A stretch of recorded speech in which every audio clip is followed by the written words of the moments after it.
Bueno, pues ya estamos hasta el copete con el asunto del COVID. Yo creo que ya estamos todos cansados de oír del COVID y de hablar del COVID y ojalá que nunca jamás tengamos que oír nada más acerca del coronavirus. Este, pero lamentablemente por hoy tengo que hablar un poquito sobre el COVID. Este, porque es algo demasiado pertinente y es algo que tenemos que tratar. De hecho, yo creo que estaría mal de mi parte si no mencionara eh, un asunto muy importante que nos está afectando como iglesia. Porque tenemos que hablar de el cerca de 60 o 75% de jóvenes cristianos que abandonan la fe una vez que llegan a la universidad o que están en la edad de estar a la universidad. Este, y eso no es por el COVID. De hecho, este es un fenómeno que ha estado ocurriendo ya por varios años. Yo diría que posiblemente ya por lo menos una década que esto ha sido un fenómeno de jóvenes que abandonan la fe una vez que llegan a la universidad.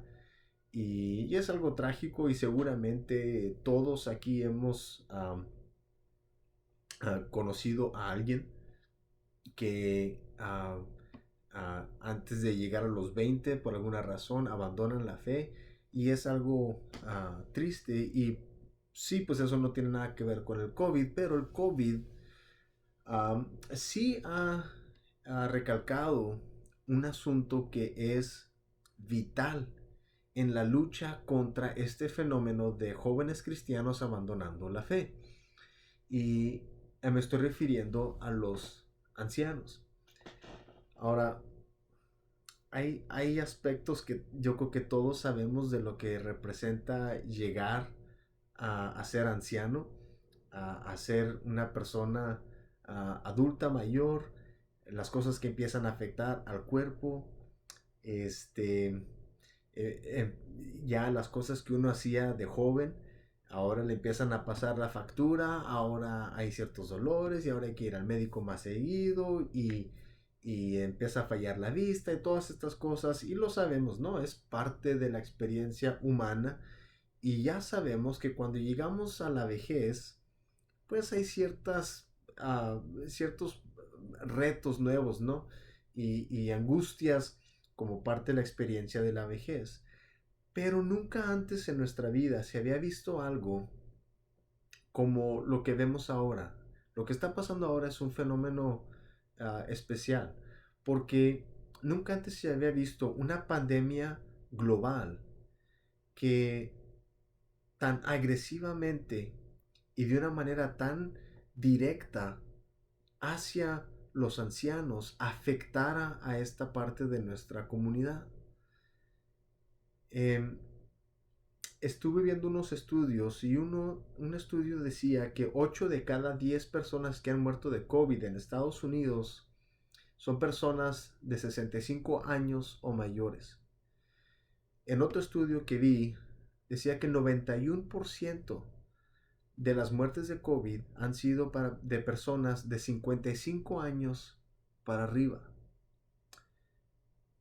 Ahora, vale la pena mencionar que la gran mayoría de la gente que tiene COVID se recupera, pero todavía sigue siendo un asunto muy serio porque estamos hablando de cerca de 95,000 de los abuelos y abuelas de Estados Unidos que ya no están entre nosotros.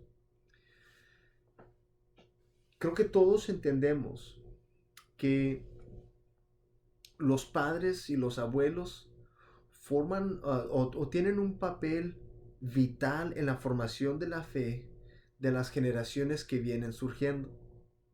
Y cuando consideramos las dos crisis que están existiendo en ambos extremos de las edades, tanto con los jóvenes y con los ancianos, estas dos crisis se están combinando para crear una tormenta perfecta que pueden dejar al mundo en un desierto espiritual que pudiera durar generaciones. Y es un problema serio que nosotros tenemos que considerar.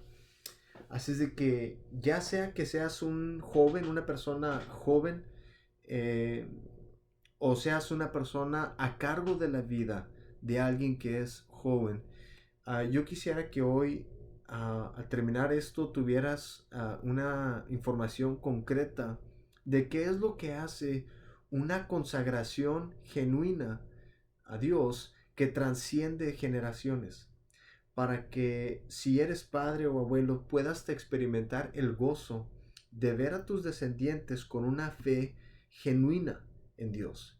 Y si tú eres un joven, que tú puedas también experimentar lo que es tener una fe propia, no la fe de tus padres o la fe de tus abuelos, sino una fe y una consagración propia, que es tuya.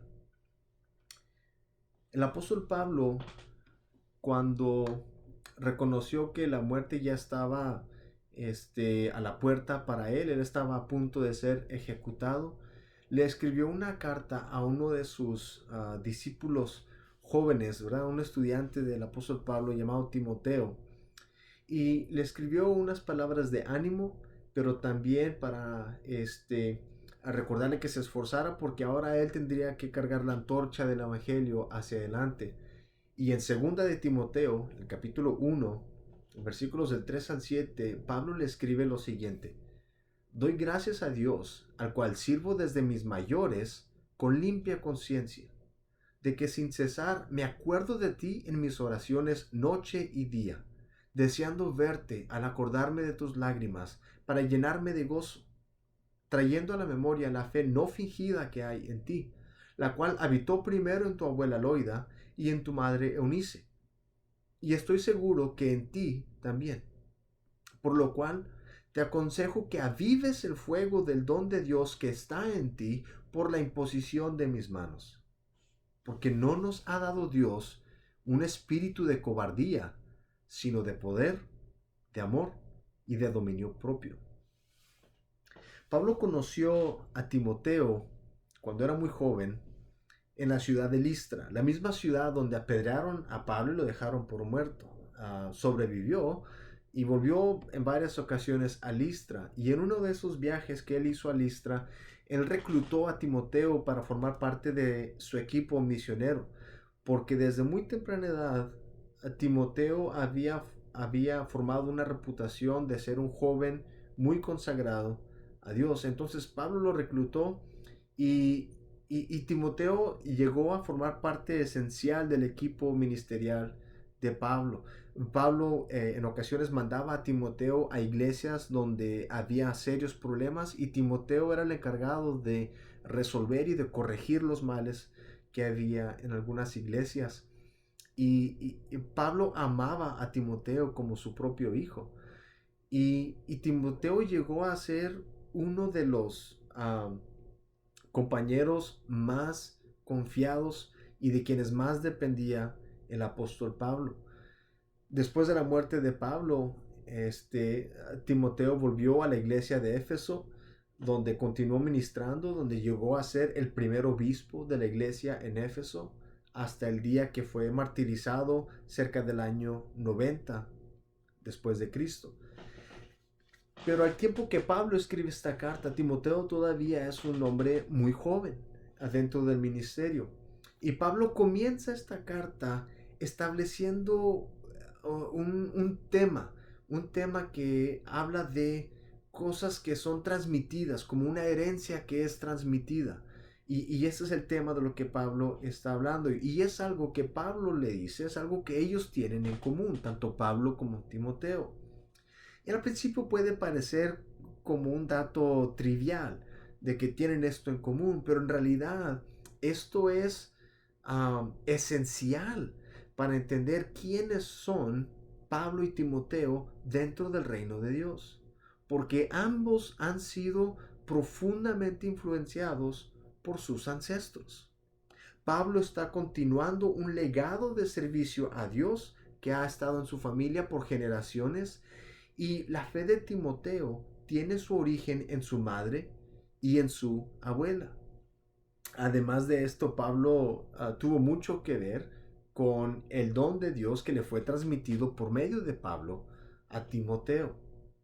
Entonces Pablo está hablando de estas cosas que son transmitidas como una herencia, pero le dice a Timoteo también algo que es muy importante.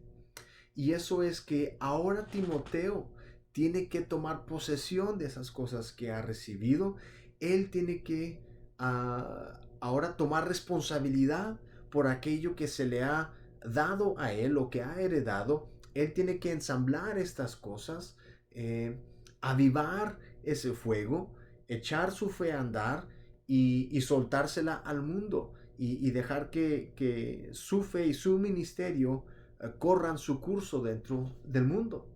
Ahora eso es lo que le corresponde a Timoteo. Ahora, si hablamos de Pablo y de Timoteo, yo creo que vale la pena examinar un poco a fondo cada uno de estos dos hombres, porque pues en nuestra mente se forma a veces una imagen de quiénes son Pablo y Timoteo por lo que vemos de ellos en las escrituras. Por ejemplo, a veces es fácil pensar del ministerio de Pablo como algo que surgió de un vacío, como que primero no había Pablo y después hubo un Pablo. No había ningún ministerio para los gentiles y de repente ahora hay Pablo, el misionero a los gentiles. Especialmente cuando vemos la historia de la conversión de Pablo, cuando iba en el camino a Damasco y se encontró con el Señor Jesús en ese camino, es una escena muy dramática. La conversión de Pablo fue un cambio radical en la vida de él. Así es que es fácil para nosotros pensar que el ministerio de Pablo comienza ahí, en el camino a Damasco. Pero Pablo no se ve a sí mismo de esa manera y no ve su ministerio de esa manera. En realidad, Pablo ve su ministerio cristiano como la continuación de un largo legado de su familia que desde generaciones antes de Cristo ellos ya servían a Dios. Pablo consideraba que él estaba sirviendo a Dios aun cuando él estaba persiguiendo a la iglesia. Uh, Eso no fue lo que cambió en el camino a Damasco. Lo que cambió en el camino a Damasco fue la revelación que él recibió de parte de Jesús.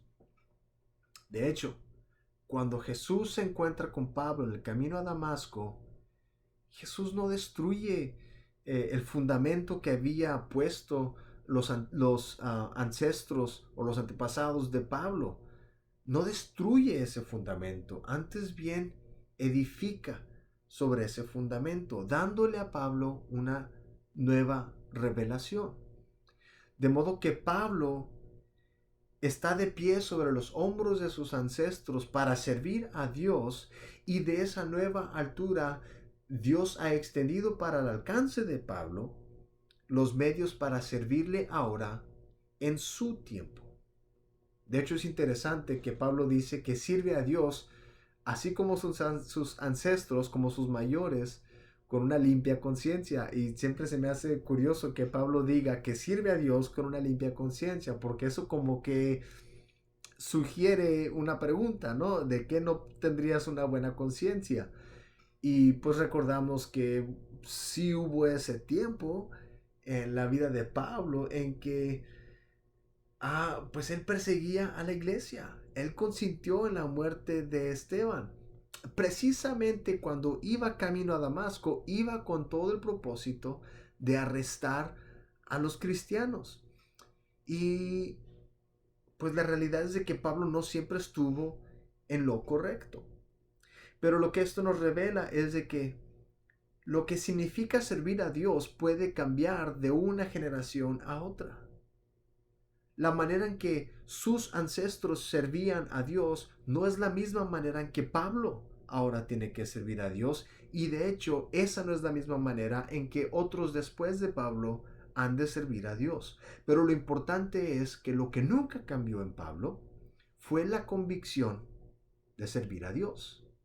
Pablo servía a Dios con convicción antes de Damasco y después de Damasco. ¿Y qué entonces de Timoteo?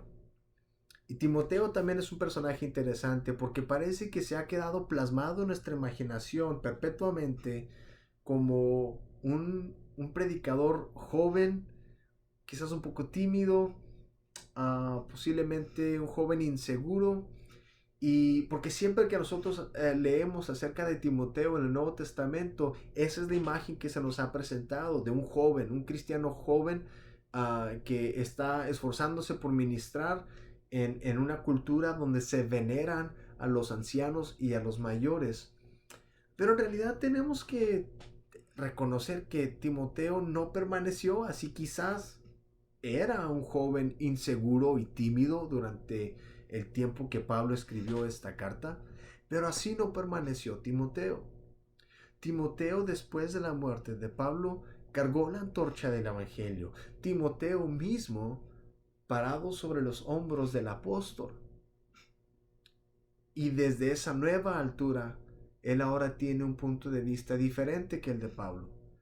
Y era necesario que él fuera elevado a esa altura para enfrentar los retos que se elevaban también contra una iglesia joven, una iglesia que apenas estaba en su desarrollo. Entonces, tenemos que entender estas dinámicas entre Pablo y Timoteo. Ahora, nosotros nos preguntamos, ¿cuál es entonces la esencia de lo que crea una consagración que trasciende generaciones? ¿Cuál es la esencia de una fe que trasciende generaciones?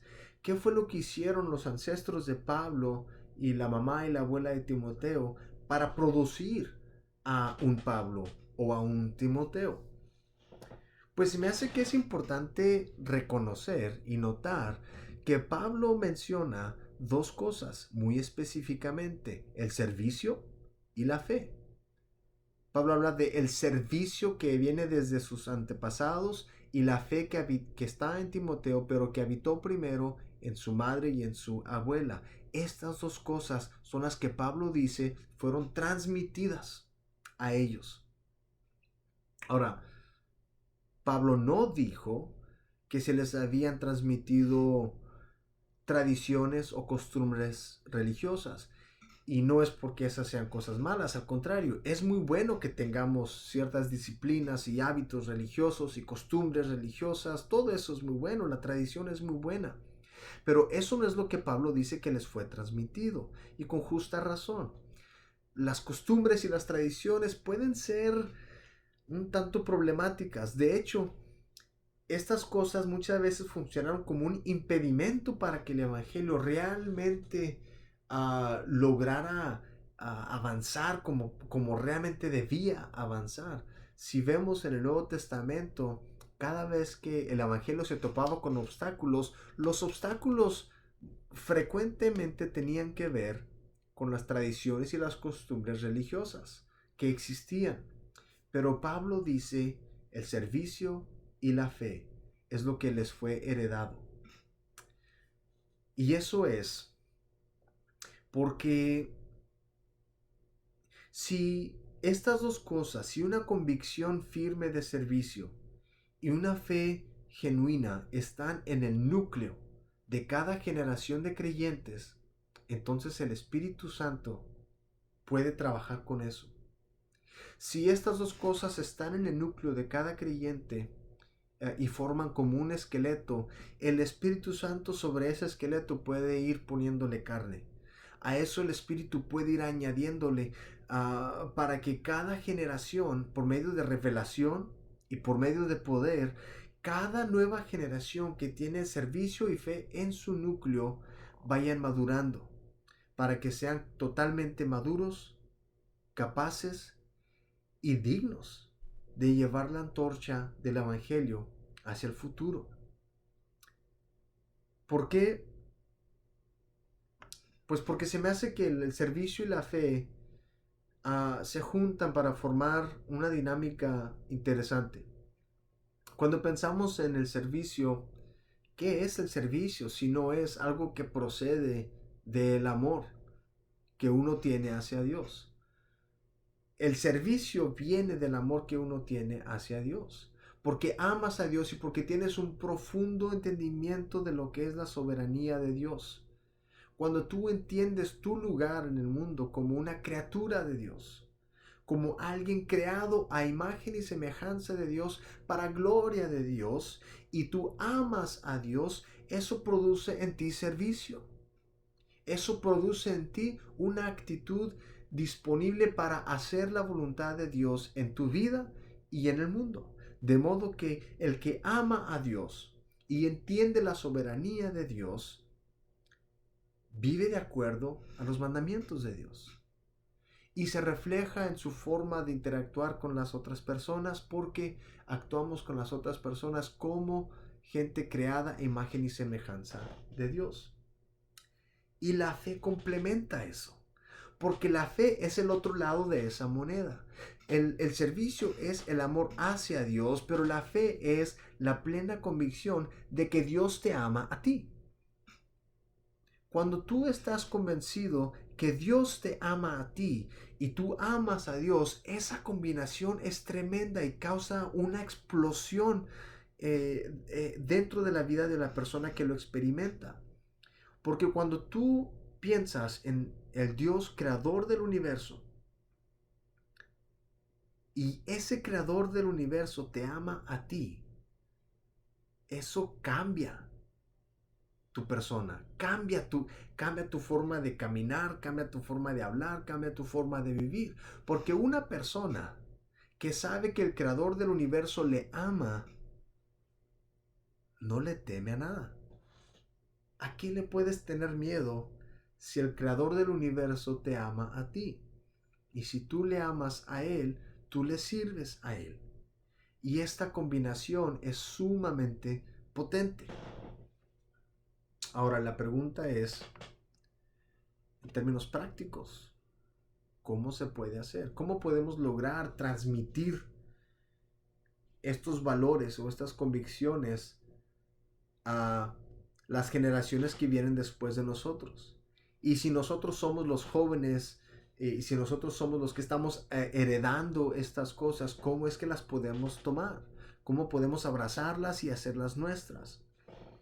Pues bueno, son dos cosas separadas y yo quisiera, primero que nada, responder a la pregunta de cómo se transmite.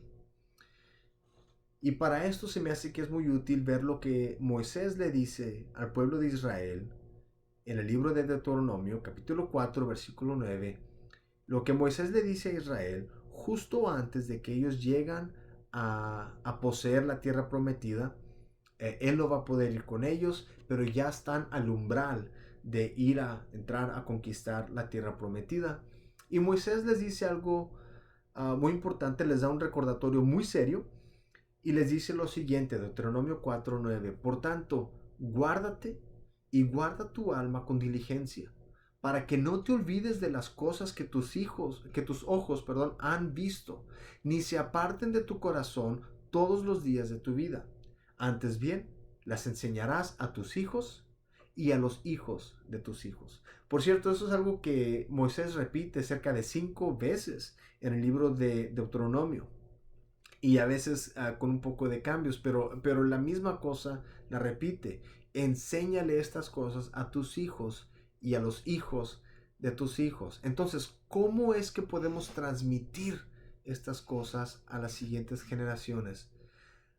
Lo primero que necesitamos hacer,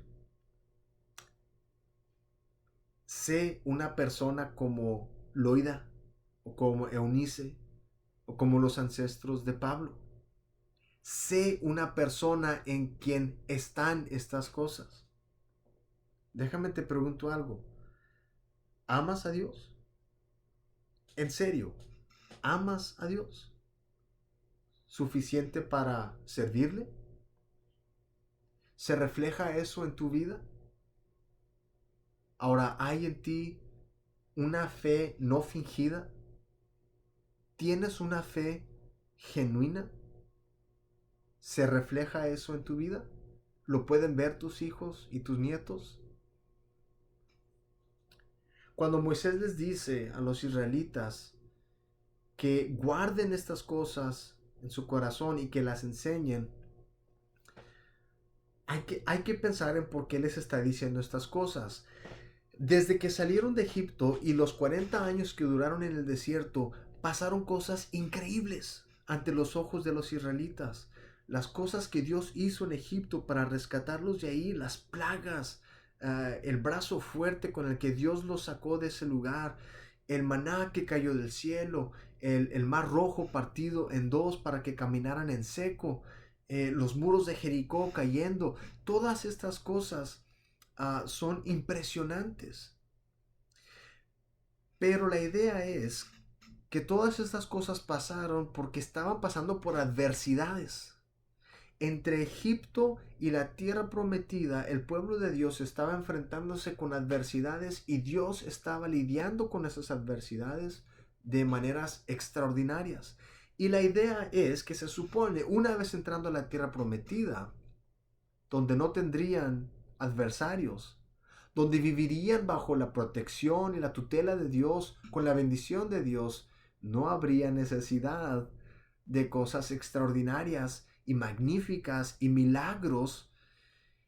Y entonces los que vivieran en la tierra prometida, después de todas esas cosas tan magníficas e impresionantes, nunca las hubieran visto.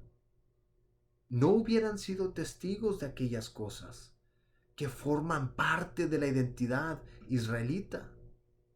Y entonces Moisés está sugiriendo que está muy bien que ahora hay un templo y que hay sacrificios y que tenemos los ritos y los panes de propiciación y todas estas cosas y el incienso. Eso es magnífico, pero eso no es suficiente. Ellos necesitan conocer lo que ustedes han vivido. Y por cierto, en uno de estos pasajes que Moisés les dice que les hablen a sus hijos y a los hijos de sus hijos, les dice, y no nomás les digan las cosas buenas, no nada más les hablen de las cosas bonitas, háblenles también de lo feo, háblenles de las cosas que a lo mejor les causan pena. No nomás les hablen del mar rojo partido en dos. Háblenles también de cuando la tierra abrió su boca para tragarse a miles de ustedes por su rebeldía. No nomás hablen del maná que cayó del cielo, hablen también de las serpientes mortíferas que mataron a muchos de ustedes por su rebeldía. Hablen de lo bueno y de lo malo. Hablen de toda su experiencia que han tenido con Dios. Entonces, hoy en día nosotros necesitamos jalar la cortina de nuestro pasado. Dejar expuesto a la vista de nuestros hijos y de nuestros nietos la trayectoria que hemos tenido con Dios. Que no sea un misterio para ellos lo que hemos visto. Tus hijos necesitan ver y tus nietos necesitan ver cómo brilla tu rostro cuando recuerdas el día que entregaste tu vida al Señor. Que vean la alegría en ti cuando hablas de aquello de lo que te rescató el Señor. Cuando les explicas cómo ha cambiado Dios tu vida. Pero también es importante que vean la tristeza en tu rostro cuando recuerdas las veces que le has fallado a Dios.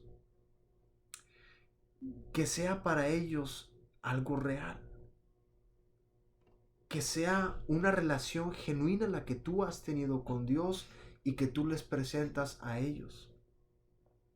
Y no algo que les ocultas y que simplemente les transmitas costumbres religiosas y tradiciones.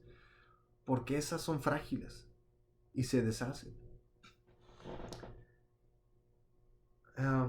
Así es de que sé ese ancestro que alguien puede señalar y decir, por aquella persona, por mi abuelo, por mi abuela, por mis padres, por esa persona yo tengo las convicciones que tengo. Por esa persona yo ahora conozco a Dios y le sirvo.